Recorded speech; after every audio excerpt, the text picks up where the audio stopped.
Faman aroda hayazatu, masya Allah. Faman haroda sing sopone wong ngersakne ngarepne, ya, barang siapa yang menghendaki hayazatal ilma, untuk gayuh ilmu. Napa gayuh niku? Nah, meraih. Barang siapa yang ingin bisa meraih ilmu tersebut, syarat utamanya fal yuzayyin batinuhu, hendaklah dia menghiasi batinnya itu. Hiasi batinnya. Biar apa? Allah milih hati yang indah ini. Kepingin ngaji sifat kasar gak dibuang, dihiasi. Lah hiasan ilmu itu apa? Sifat. Sudahkah kita berusaha untuk memiliki sifat-sifat yang baik? Kita kumpulkan, kita tempelkan di hati kita, seperti orang menghiasi kalau akan lomba supaya dipilih. Ribon. Akan ada lomba penilaian lingkungan. Apa yang Anda lakukan? Kalau warga itu ingin lingkungannya dapat penilaian, maka dia akan menghiasi seindah mungkin, sebersih mungkin, bersih, indah, rapi. Itu yang dilakukan. Beberapa tahun yang lalu, ini menjelang 17-an, yuk pas, di tempat saya itu Pak RT mengumumkan, warga ini kita diikutkan untuk lomba tingkat kabupaten, bersih, rapi, indah. Itu loh, bersih, rapi, indah. Beto-beto dulu, ketok mirip. Monggo besok kita kerja bakti selama dua bulan ini, kita resik lingkungan kita. Tolong dibersihkan, dijaga kerapiannya dan keindahannya. Subhanallah. Sing jenenge Pak RT niku Pak, ngusungi pot niku dekek gini kantok napa niku? Bale napa? Bale RT, bale kamling ngoten niku. Dikasih pot, dikasih sapu, dikasih pemadam kebakaran, dikasih sembarang kali dipasang. Begitu lihat niku yo indah memang. Soalnya kok barang-barangnya ngomong dusuni runu. Cek indah, ada perjuangan, ada ikhtiar. Kados ana ditukokno cet, embong niku saged diliwati, diglindes, dicet. Pengangguran to saja nih ngoten iki. Wong jange diglindes niku lho di hiasi ana buntur-buntur kembang-kembang ditulisi macam-macam untuk meraih keindahan. Cek dipilih karo bupati niku. Itu perjuangan seseorang. Itu pengorbanan seseorang, itu ikhtiar seseorang untuk mendapat sebuah pilihan biar terpilih. Apa yang sudah kita perjuangkan untuk menghiasi diri kita ini agar jenengan kali kula niku pantes layak dipilih oleh Allah. Apa yang sudah kita lakukan menghiasi diri ini, Pak? Dengan apa kita hiasi? Kayak ini sok sampe muntal pot niku. Apa untuk menghiasi diri ini? Dengan apa supaya pribadi ini indah, pribadi ini mengagumkan, pribadi ini berseri-seri, pribadi ini menyegarkan, pribadi ini sejuk. Dengan apa kita hiasi? Fal yuzayyin, kata beliau, hendaklah seseorang memperindah batinuhu, batinnya dihiasi. Yang kedua apa kata beliau? Wa yutahhir qalbahu min najasatihi, membersihkan, mencuci hatinya dari kotoran-kotorannya. Tuh kan, poin pertama membersihkan wadah, Caranya bagaimana? Menghiasi batinnya dengan sifat-sifat yang terpuji dan membersihkan, mencuci hatinya itu dari kotoran-kotorannya. Nah niki butuh keseriusan. Dandani awak niku ngeten niki. Gak cuma teko tengok-tengok ngaji tengok. Nah, yo serius. Kurang serius. Nih. Nah, persoalannya di sini. Panjenengan dengan saya itu di dalam hati kita ini bersih apa sih rusuh? Gimana? Hati kita ini bersih atau ternoda? Hati kita ini jernih atau kotor? Caranya pripun? Kalau kita pakai konsepnya Utsman, sahabat Utsman bin Affan untuk check up hati ini kotor atau tidak, ini kok gampang, Pak. Dengan apa, Pak? Mlepokno cermin. Oh, sejuntal cermin. Dengan apa coba? Ini standar yang dipakai oleh sahabat Utsman, diikuti oleh para ulama semuanya. Beliau mengatakan, nanti sepulang dari sini diamalkan ini, Pak. Sepulang dari sini kita amalkan. Apa kata sahabat Utsman?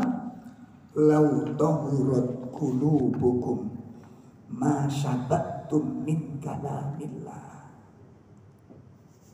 Kalau hatimu bersih, kalau hatimu jernih, kamu tidak akan pernah kenyang dengan kalam Allah ini. Ngurungokno ngaji, atine sowaneng. Baca Quran, kecanduan Quran. Napa kecanduan Quran itu? Napa? Ketagihan Quran, moco-moco manfaat ilmu-ilmu sowaneng. Ketagihan dengan ilmu-ilmu, buku-buku yang berilmu, itu ketagihan. Nah, kecanduan dengan itu cirinya.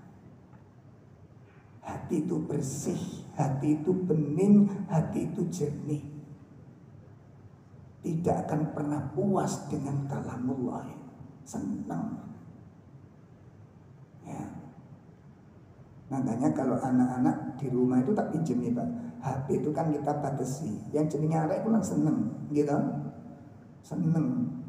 Jadi anak kami alhamdulillah sampai sekarang kita sudah kondisikan, mudah-mudahan Allah jaga, mudah-mudahan Allah tolong. Jadi kalau main HP itu sehari itu setengah jam. Setengah jam. Setelah itu main biasa, sudah main mobil-mobilan, main apa gitu. Setengah jam satu hari itu. Kami catat. Itu pun tidak setiap hari.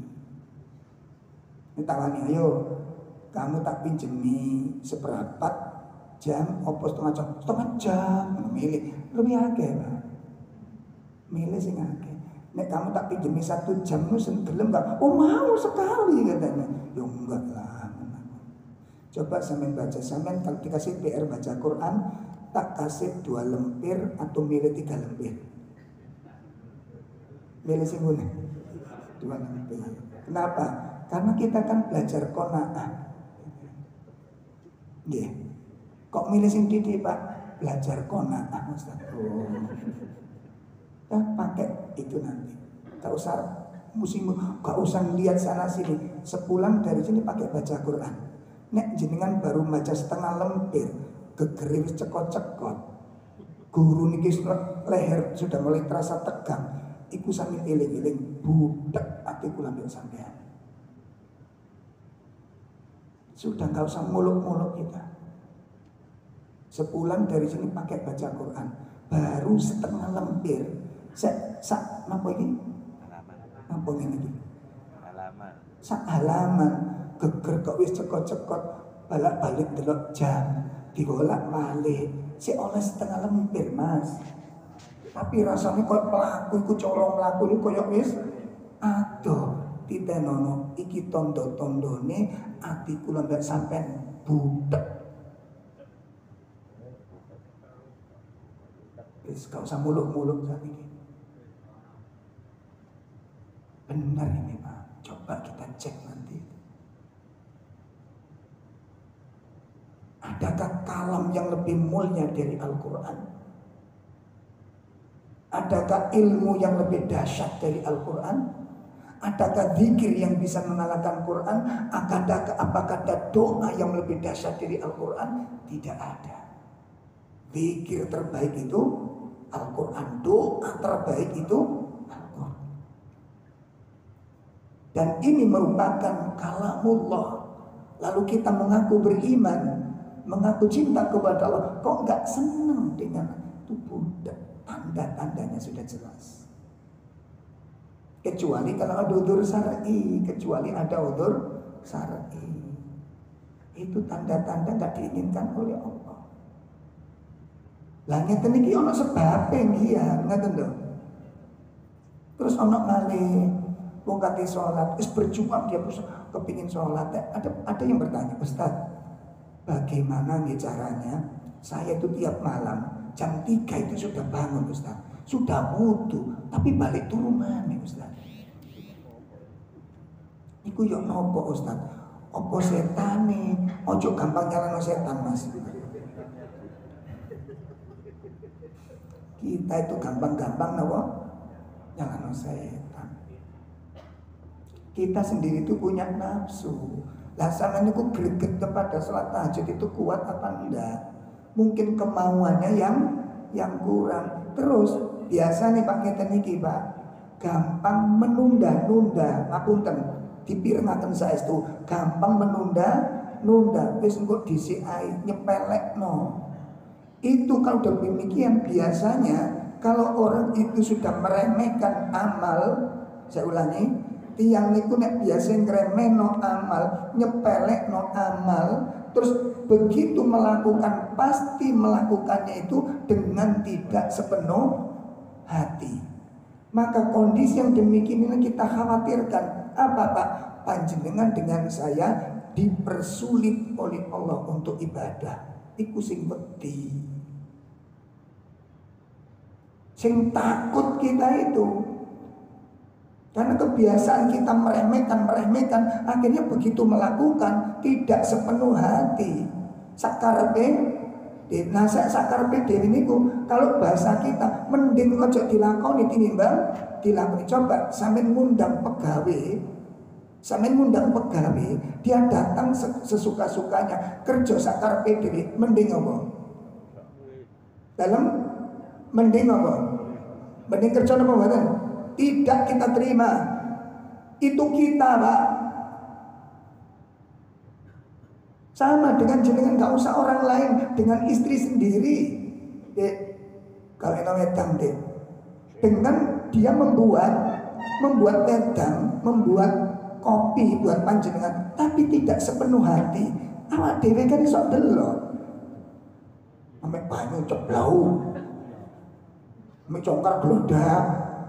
Sampeyan krungu istri kita berbuat begitu, komentarnya apa? Wis gak usah tak ngopi dhewe ya. Nggih mboten. Kita iso ngrasakno, Allah lebih tahu waktu ibadah itu kita serius atau tidak. Kalau memang seperti itu ibadah kita, begitu panjenengan punya keinginan, tidak akan dituruti oleh Allah, dibatalkan oleh Allah. Makanya kadang-kadang kepingin sholat sing apik nang WC gak metu-metu, itu dihalang-halangi oleh Allah. Temu padahal wis gak senep sik ndodok ae. Ada apa enggak begitu?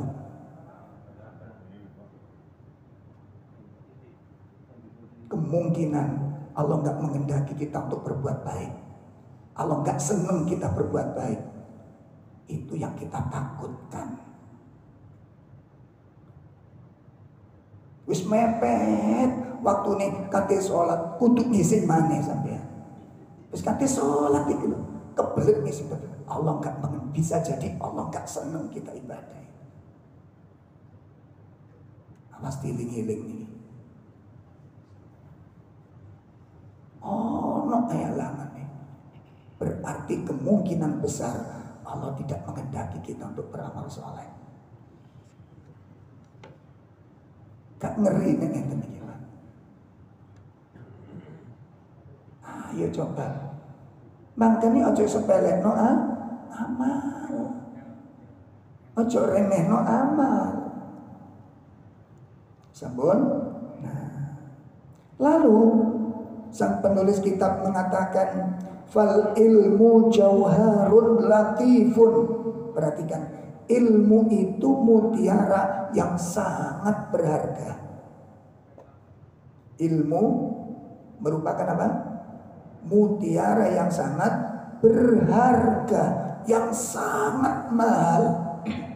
La yasluhu, ya, la yasluhu, tidak pantas, tidak layak ditempatkan illa lil qalbin nadhif, kecuali hati yang bersih.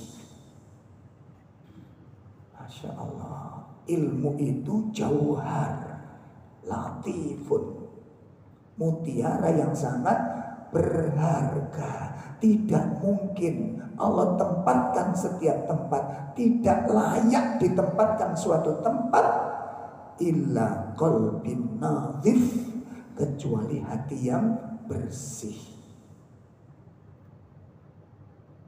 Maka man tahara qalbahu, barang siapa yang berusaha untuk membersihkan hatinya, fihil ilmu halla, maka ilmu layak ditempatkan di hati tersebut. Barang siapa yang terus berusaha untuk membersihkan hatinya, ilmu layak ditempatkan di tempat tersebut. Allah ngerti Pak, perbuatan kula mbek sampean bendina iku sing kula lakoni, hobi kula mbek sampean delok tontonan iku apa sing seneng, kan iku kecondongan. Allah tahu itu. Allah melihat. Ya. Dulu di grup RT niku ana wong sing selalu wengenan. Nek nge-share iku gambare cewek-cewek tok katene. Di-share olah opo gambar ngene iki mbok share. Jadi gambarin apa? Cuci mata. Cuci mata ngerusak hati Pak. Alhamdulillah setelah itu gak pernah di-share lagi. Bahaya. Allah ngerti, Allah tahu, Allah ngelihat apa yang kita konsumsi oleh mata kita, yang dikonsumsi oleh pendengaran kita, itu Allah tahu. Masya Allah ini. Pun ya, jadi barang siapa yang berikhtiar untuk mensucikan hatinya, maka hati itu layak untuk ditempati ilmu. Kemudian waman lam yarfa minhu najasatahu, barang siapa yang tidak berusaha menghilangkan kotoran-kotoran hatinya, ya, barang siapa yang tidak berusaha untuk menghilangkan kotoran-kotoran hatinya, wada'ahu, dan membiarkan kotoran itu tetap ada di dalam situ, al ilmu irtahal bih, ilmu akan pergi meninggalkan hati ini. Ilmu akan pergi meninggalkan hati ini. Kita masih ingat peristiwa Imam Asy-Syafi'i rahimahullah ta'ala ketika mengadukan ono apalane sing merotoli. Imam Syafi'i minta nasihat kepada Imam Waqi', ya Imam, hafalan saya kok merotoli ini dia nopo. Kata Imam Waqi', tinggalkan maksiat. Loh, Imam Syafi'i dikatakan apa? Tinggalkan maksiat. Jadi kemungkinan ada maksiat. Ternyata apa maksiatnya, Mbak? Rumah Imam Syafi'i dengan rumah Imam Waqi', di tengah-tengah itu ada pasar. Lah Imam Syafi'i itu kalau berangkat ngaji, belajar ke rumah Waqi', niku melewati pasar. Kita tahu pasar niku kados napa. Setiap kali berangkat niku Imam Syafi'i niku tidak sengaja itu melihat betis seorang wanita, gak sengaja Pak. Iku iso merotoli apalan. Mendana kula sampeyan sing mentelengi.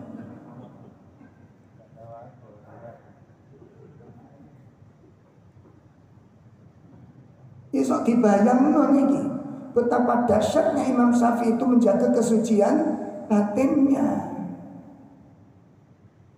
Makanya kula bersama umur 50 mudik dijak program hafalan mesti alasannya langsung tuwek.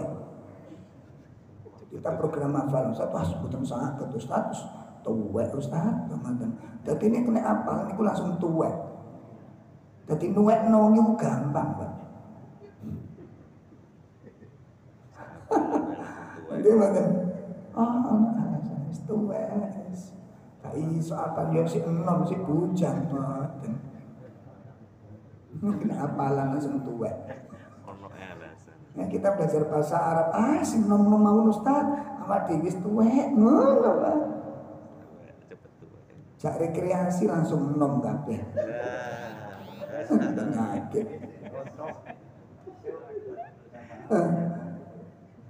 Sing awake greges-greges ya kena rekreasi langsung sehat walafiat.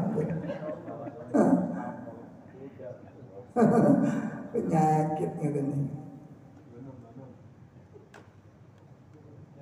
Wis ngerewekes oleh seminggu gak tau nang masjid, gak tau ngaji niku lho. Pas ono rekreasi ini kan rehlah keluarga kajen teng ini Trawas.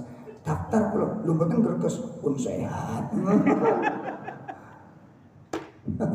Mari rekreasi nang kono rong dino Sabtu mbek Minggu mulai meni ana pengajian greges maneh. Kemungkinan Allah enggak mengendaki kita jadi orang baik. Harus kita takutkan seperti ini, Pak. Wis kate tangi niki lho wis wudu nang jeding, kudu ngoyo, kudu ngisin, gak metu-metu, tenger sak wen-wen. Ngisine luwih suwe timbang salate. Enggak, saya ngomong kilometer biasa. Ada enggak seperti ini? Banyak kemungkinan sebelumnya kita memang enggak serius. Makanya Allah tidak menghendaki kita jadi orang baik. Itu yang harus kita takutkan, Pak. Itu yang harus kita takutkan. Ngeten iki nek ulama ngerasain kok sulit kata ibadah, ono halangan. Itu nangis para ulama itu. Nangis. Sudah makanya waktu ada corona niku larangan pertama tidak boleh datang ke masjid. Syekh Abdul Salam Bari langsung nge-share untayan-untayan apa? Rintian kepada Allah Subhanahu wa taala. Rintian kepada Allah, iktiraf kepada Allah Subhanahu wa taala. Kita baca itu Masya Allah. Wahai Tuhan kami, sudah sedemikian burukkah diriku? Sudah begitu menumpukkah dosa-dosaku sehingga engkau tidak izinkan aku memasuki rumah-rumahmu. Tidak engkau izinkan aku untuk sujud di dalam rumahmu. Engkau tutup rumahmu untuk kami. Apa sudah sehina itu hambamu ini? Itu tangisan para ulama. Itu tangisan para ulama. Masya Allah ini. Oke. Pun yang terakhir pada poin yang pertama, ya perhatikan yang terakhir nasihatnya Imam Sahal bin Abdillah.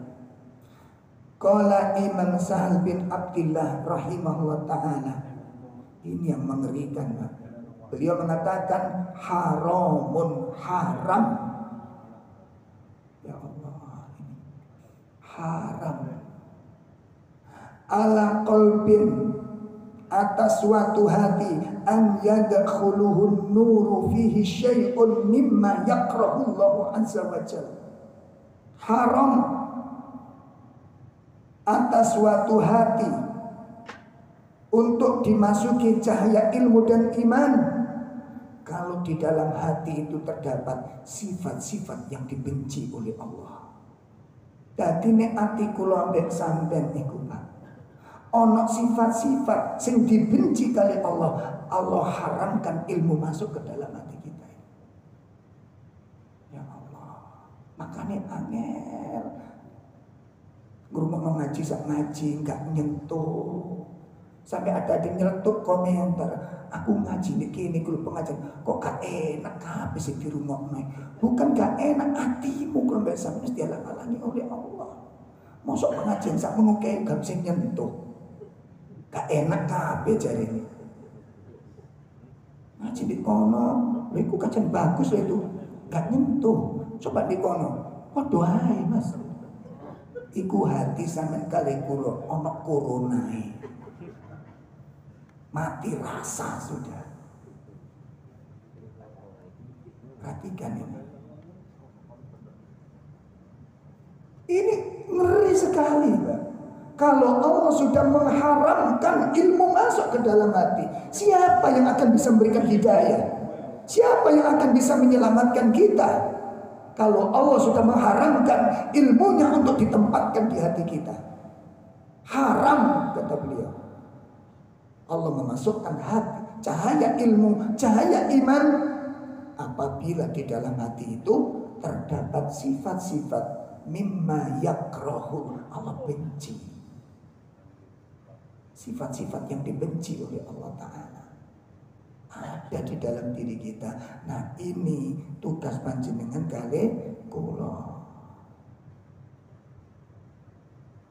Ini. Nah, sekarang kita lihat nasihat-nasihat ulama berkaitan masalah ini. Pertama, kita lihat nasihatnya Imam Ibnul Mubarak. Imam Ibnul Mubarak. Dia berkata, Ra'aitu dzunuba tunitul quluba.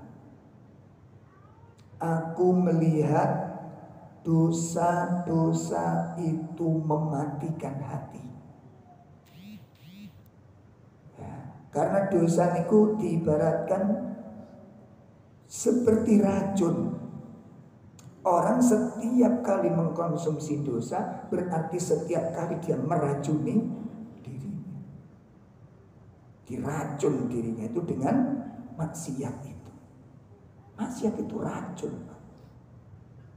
Itu kata beliau, aku melihat dosa-dosa itu mematikan hati. Waqad yurithu dhulla idmanuha. Melakukan maksiat dosa terus menerus, saya ulangi, melakukan dosa terus menerus akan mewariskan kehinaan. Mewariskan apa? Kehinaan. Hina hati kita ini.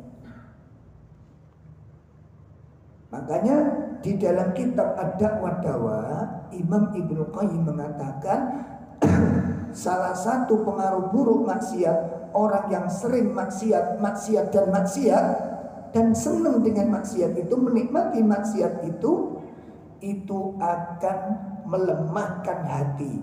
Kalau hatinya sudah lemah, itu nanti akan melemahkan badan.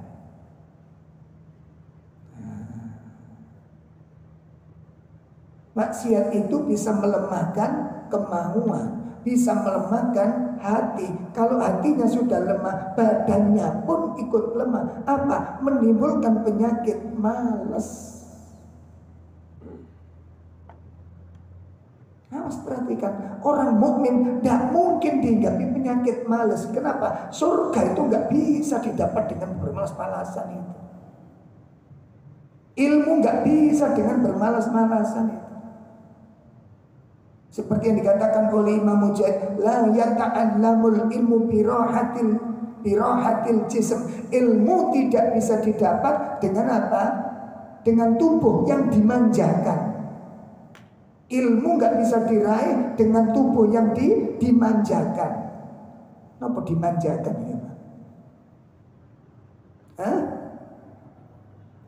Ini seneng, santai-santai nganggur gur no. Ilmu nggak bisa diperoleh dengan demikian ini. Mujahadah. dengan sungguh-sungguh, kata beliau. Masya Allah ini. Bon, nah selanjutnya langkah-langkah yang paling simpel untuk kita lakukan di dalam membersihkan, menghiasi hati dan membersihkannya, ada beberapa poin. Ya. Yang pertama, melihat niat di dalam hati ini. Perbaiki niat setiap ngaji, setiap belajar, diluruskan niatnya, diperbaiki niatnya. Ya. Yang kedua, membersihkan hatinya sebersih-bersihnya dari sifat takabur. Ya. Membersihkan hatinya sebersih-bersihnya dari sifat sombong. Jangan pernah dibiarkan, jangan pernah dikasih tempat sombong itu tumbuh di hati kita. Segera dibersihkan, segera dilawan, segera diupayakan untuk dihilangkan sifat sombong itu. Kenapa? Karena dengan sifat sombong itu Allah menutup pintu-pintu hidayah. Lihat iblis. Lihat iblis, apa yang menyebabkan dia diusir dari kerajaan langit? Karena kesombongannya. Dia ngerti itu benar. Jadi orang nolak kebenaran itu bukan gak ngerti kebenaran. Bisa jadi dia ngerti kebenaran namun diliputi dengan sifat sombong. Dia dahulukan logikanya, dia bantah dengan akalnya.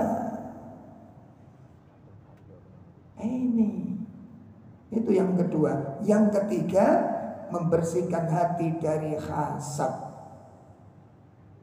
dari dengki, kebencian. Hati-hati ya, disetel. Benci itu ada yang diperbolehkan dalam koridor yang bagaimana. Hasad, hati-hati Pak. Masya Allah. Dan yang keempat adalah hubbud dunya, khirs ala dunya, tamak kepada dunia. Itu cikal bakal semua kotoran. Itu benih yang paling mengerikan dari semua dosa. Khirs ala dunya, tamak kepada dunia. Baik, ini PR kita yang pertama, agar hati kita dipilih oleh Allah Subhanahu wa ta'ala untuk ditempati ilmu. Mikir. Jadi kalau kita ngaji, apa yang membekas dari kajian ini? Bekas enggak?